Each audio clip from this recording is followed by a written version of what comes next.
नमस्कार मित्रों, पराशर ज्योति संस्थान के इस यूट्यूब चैनल पर एक बार फिर से आपका स्वागत है। आज थोड़ा सा एक अलग टॉपिक किसी ने सवाल किया है यूट्यूब वॉल पर कि वर्ग कुंडलियों में दृष्टि लगती है कि नहीं। तो मित्रों, इसके बारे में आज चर्चा करते हैं कि वर्ग कुंडलियों में दृष्टि से देखना चाहिए कि नहीं। देखिए, ये वर्ग कुंडलियों में दृष्टि लगनी चाहिए या नहीं लगनी चाहिए मुख कुंडली की तरह, ये जो कंट्रोवर्सी है ये मध्यकाल से चला आ रहा। कारण कि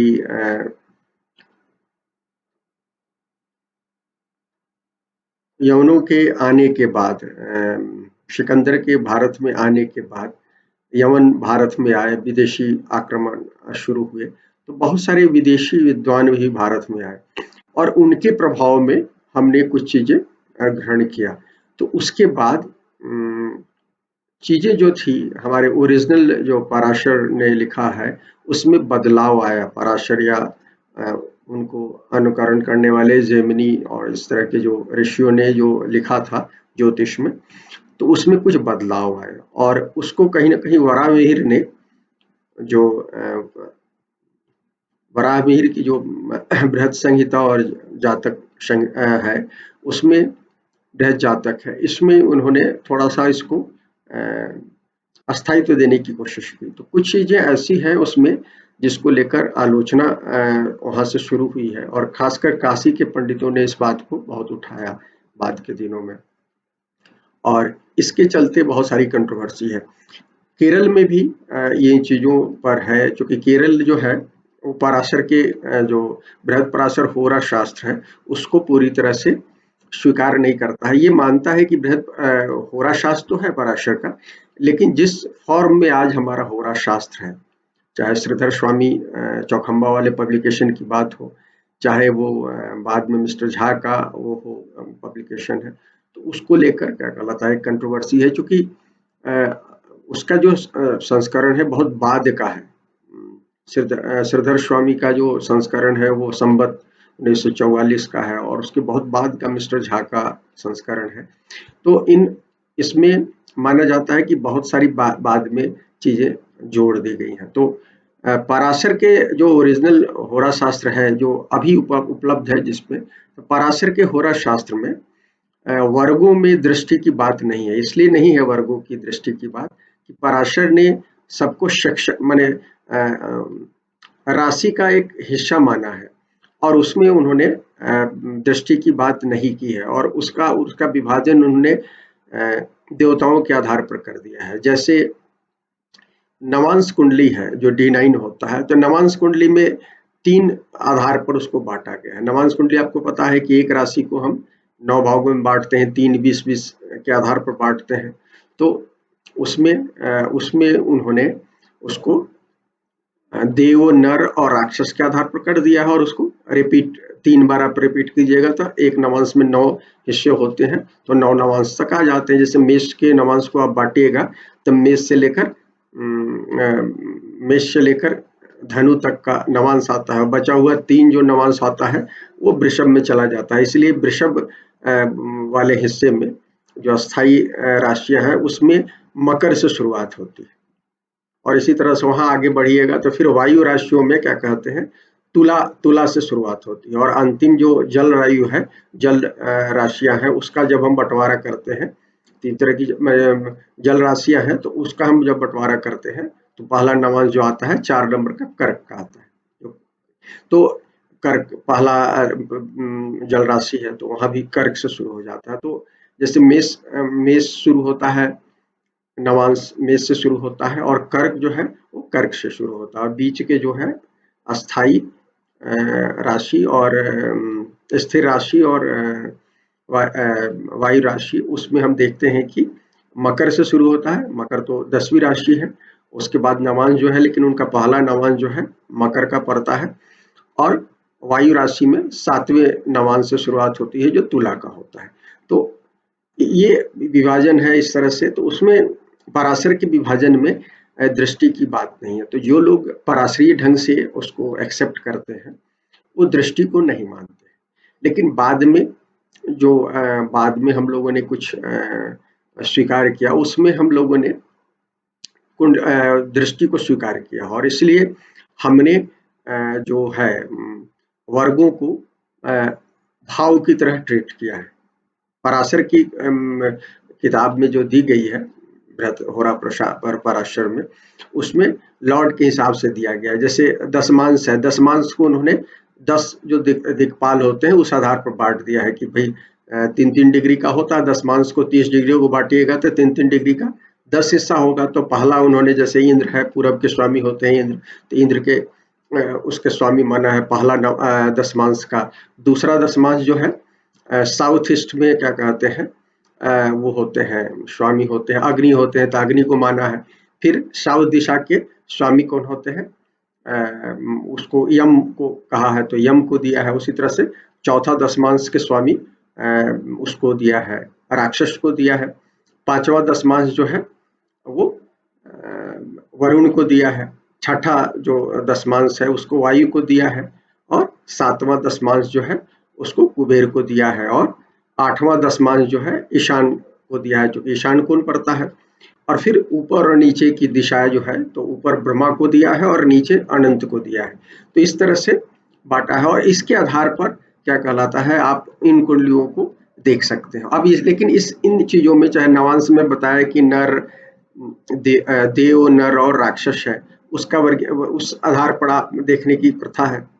और हमने कहा दशमांश में प्रथा है कि भैया आप देख लीजिए कि भैया पहले नवांश में पढ़ रहा है, पहले दशमांश में पढ़ रहा है तो इंद्र का ये होगा, तो अब इंद्र के आधार पर उसको आपको डिफाइन करना होगा। या पांचवें नवांश में पढ़ रहा है तो पश्चिम दिशा के स्वामी होते हैं वरुण, तो उसके हिसाब से डिफाइन करना होगा। लेकिन जैसे जैसे सभ्यता का विकास हुआ और आम लोगों तक ज्योतिष पहुंचा, तो आम लोगों तक बहुत सारे हमको उस तरह के पंडित आम लोगों को नहीं मिल पाते थे जो स्कॉलर हो, तो वो सरलीकरण शुरुआत हुई। तो सरलीकरण शुरुआत हुआ तो हमने ये वर्गों को भी हमने इस रूप में देखना शुरू किया, भाव हमने उसको कुंडली की तरह लेना शुरू कर दिया। और आज के डेट में लगभग अधिकांश जो स्कॉलर हैं वर्गों में लेते हैं, माने दृष्टि लेते हैं कि जैसे मान लिए कि नवांश कुंडली बनी हुई है, यदि नवांश कुंडली के यदि लग्न में शनि है तो शनि की दृष्टि अपन तीसरी मानते हैं, तो तीसरी दृष्टि तो तीसरे भाव में यदि कोई बैठा हुआ है, तो चूंकि भाव के रूप में हम ट्रीट कर रहे हैं तो तीसरे में भी उसकी दृष्टि जाएगी, सातवें में भी जाएगी और 10वें में भी जाएगी। तो जैसे हम मेन कुंडली में देखते हैं तो इस तरह से देख सकते हैं।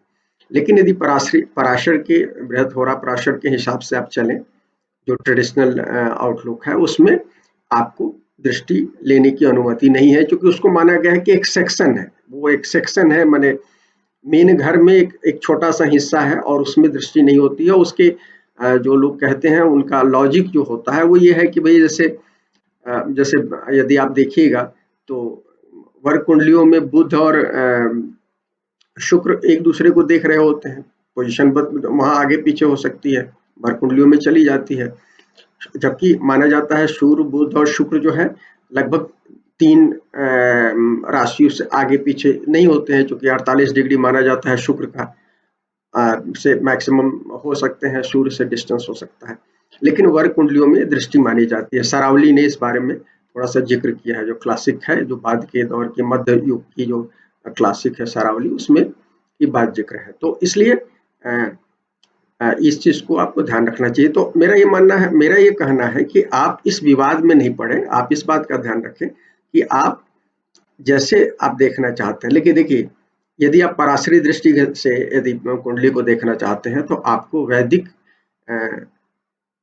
ग्रंथों का बहुत ज्यादा अध्ययन चाहिए। कारण कि जैसे षष्ठ्यांश में D60 जो होता है उसमें 60 भाग है, एक राशि के 60 भाग किए गए हैं। तो अब उस आपको 60 भाग के जो देवता हैं, वो जो बनाए हैं स्वामी है, वो देवताओं और अलग अलग बताया है, वो दिया गया है। तो उसमें यदि आप उन 60 के वैदिक टर्म्स को आप नहीं जानते हैं तो आप उसको बढ़िया से डिफाइन नहीं कर सकते। इसलिए आप देखिएगा D60 ज्यादातर लोग नहीं देखते हैं, क्योंकि D60 को या आप ट्रेडिशनल ढंग से, जो हमने बताया कि जो बाद में यवनों के आने के बाद जो नई ढंग से देखने की प्रथा हुई, जिसमें 2-3 वर्ग कुंडलियां और इंट्रोड्यूस हो गई, क्योंकि पराशर ने 16 16 वर्ग कुंडलियों की चर्चा की है मूल रूप से।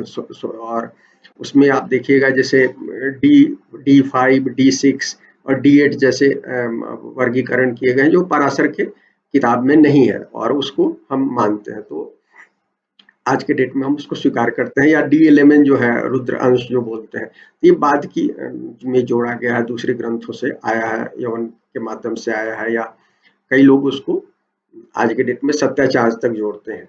तो अब ये आपको इसमें ध्यान रखना है कि अब इसको इस तरह से देखना है कि जैसे आपके किसी शहर में या आपके गांव में आपका एक मेन रोड होता है, उसके अलावा बहुत सारे शॉर्टकट के रास्ते होते हैं किसी भी जगह पहुंचने के लिए। जैसे आपके गांव का यदि कोई या आपके शहर का कोई यदि कोई मेन चौक है या बाजार है, वहां तक पहुंचने के लिए एक मेन रास्ता होता है।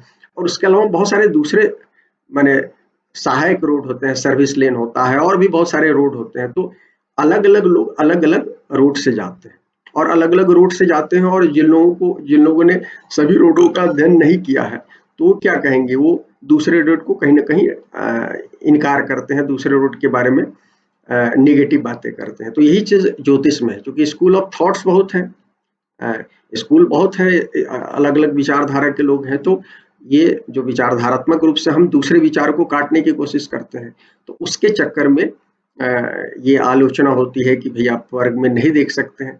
अब वर्ग में आप नहीं देख सकते हैं, लेकिन यदि पराशरी ढंग से देखना चाहते हैं, तो जिस तरह का आपका वैदिक धर्म ग्रंथों का अध्ययन होना चाहिए, यदि नहीं है, तो आप उस तरह से, या आप किसी परंपरा से नहीं आते हैं जो कि आपको बता दी जाए, माने सब कुछ रेडी मटेरियल मिल जाए, तो आपके पास तो यही साधन होते हैं कि भैया आप जो मेन कुंडली देखते हो, मेन कुंडली में जो दृष्टि लगाते हो, जो आप नियम का पालन करते हो, वो सभी वर्ग कुंडलियों में कर लो और उस आधार पर देख लो।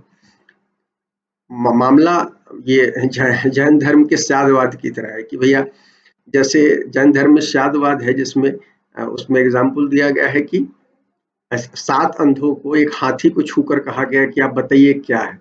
तो किसी ने सूंड पकड़ा तो उसने उसका अलग विवरण बताया, किसी ने पैर पकड़ा तो उसने कुछ और कहा, किसी ने माने अलग अलग अंग देखकर अलग अलग बातें की। तो हम सब लोग क्या होता है, जो हमारे अनुभव में आता है हम उसकी बात करते हैं, संपूर्णता में हम देखने के आदि नहीं है, हमारी एक लिमिटेशंस है। और इसलिए इस लिमिटेशंस को समझकर आप वर्ग कुंडलियों में जो भी आप परंपरा, जो भी आप फॉलो करते हैं, यदि आपको नहीं समझ में आता है तो दृष्टि से देखिए, यदि आपको समझ में आता है तो पराशर का जो रूल एंड रेगुलेशंस है उसके हिसाब से देखिए, और दोनों से रिजल्ट आते हैं।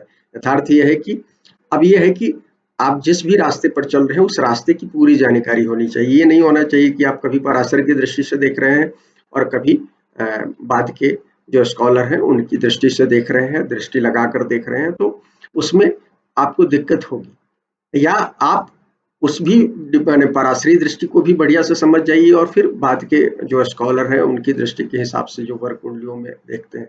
आज की डेट में मैंने देखा है कि अधिकांश जो स्कॉलर हैं, कुछ परंपरा के लोगों को छोड़ दिया जाए, केरल के लोग और दूसरे और भी कुछ परंपरा के लोग हैं, तो वो लोगों को छोड़ दिया जाए तो अधिकांश लोग जो है वर्ग कुंडलियों में दृष्टि लगाते हैं और उसके रिजल्ट मिलते हैं।